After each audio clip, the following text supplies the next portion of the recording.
Well, it's been 266 days. That's how long the crew of the USS Abraham Lincoln has been at sea without a break, without any reprieve, holding together bit by bit, piece by piece, America's blockade on Iran. And the Pentagon's response to concerns about their well-being and their welfare was to just call the reporting completely misrepresented. A new carrier is now crossing the ocean to give them reprieve and to relieve them of their duties. The USS George Washington left Vietnam last week, cut through the Singapore Strait, and is headed for the Indian Ocean right now, specifically, thank God, to take the Lincoln's place. When you're already dispatching a replacement carrier from the other side of the planet, does completely misrepresented sound like the right way, the honest way, an accurate way to describe what's actually happening on that ship? Well, let's do the math, right? 266 days. What does that mean? 10,000 aircraft flights, 1.5 million pounds of ordnance expended. That's a crew running sustained combat operations for the better part of a year, obviously with no scheduled end date, and not a ship on routine patrol, because Secretary Hegseth himself says the blockade on Iran's ports can just continue indefinitely. Now here's what happened while that crew was holding the line. As you might imagine, food shortages. How about hygiene shortages? And the mail stops. And the Navy's own statement ranks the priority order for you. Food first, hygiene items second maybe, and then lastly mail, because who cares about morale? So an entire category of basic supply, right? Letters and packages that are often the only connection a sailor has to home during a deployment like this for a prolonged period of time, that's ranking dead last, behind everything else. And again, this is for months on end. And when this first came out, and I think it was in April, what did the Navy say? What was their statement? They called it false, patently false, flat out denial. But then more reporting surfaces. Then a sailor goes overboard in August. At least the Navy confirmed that part. They confirm he was recovered and he was treated, transferred off the ship. Now what they won't confirm was they won't say one way or another is whether it was a suicide attempt. Again, morale at an all-time low, no packages, right? Nothing, no connection to home. Now, does a completely misrepresented situation produce a sailor going overboard after 266 days without a port call? Does an organization confident in its own numbers decline to release those numbers, citing security and privacy, while simultaneously insisting, hey guys, nothing's wrong? Now again, I want to be fair because there's a version of this story that turns into, pure contempt for the military leadership.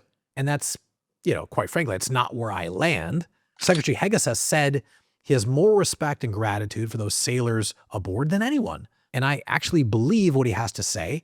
And I believe that he means that personally. And so nobody's questioning, at least I'm not, whether the people in that chain of command care about their sailors, specifically as human beings. No, what's actually being questioned is whether the institutional, instinct, right? The first move every single time bad news breaks is to manage the story before they manage the actual problem on the ship. Look who's asking for answers, because it isn't just like one side of the aisle taking a shot for the cameras. You got Richard Blumenthal, a Democrat, by the way, wrote a formal letter to Navy leadership. Ruben Gallego, a Marine Corps veteran and a senator, right, is trying to organize this bipartisan oversight visit to the ship itself. And he didn't mince words about it either, right? He's calling the treatment of these sailors not just disgusting, which I find it to be, but dangerous, which it probably is. When a combat veteran senator, a policy-focused senator from opposite parties land on the exact same, demand for transparency, that sound like partisan theater to me, sounds like real concern. Yet two people who both read the same reports and they both come away alarmed. This isn't even the first carrier to show, this exact same pattern. And the Gerald Ford came home in May after 11 months at sea, longest deployment since Vietnam. And during that deployment, a fire in the laundry space forced the entire ship back to the Mediterranean for repairs, left hundreds of sailors without a place to sleep.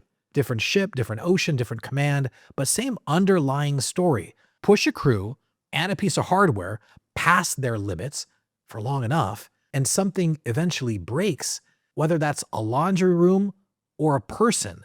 Is holding this indefinite blockade on Hormuz worth doing? I think there's a real case for that.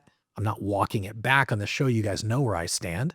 But holding a strategic position and taking care of those people, right, shouldn't be competing priorities. You don't get to choose, okay, the mission's important, the welfare of our people are not. Don't worry about the crew, they'll be fine, right? We got to address things. We got to address like how they're feeling, their mental capacity, right? And then we've got to report that back to the chain of command so they can make decisions. 266 days at sea deserves something better than a press statement calling the overall concern for the ship and its crew misrepresented. It deserves an actual answer.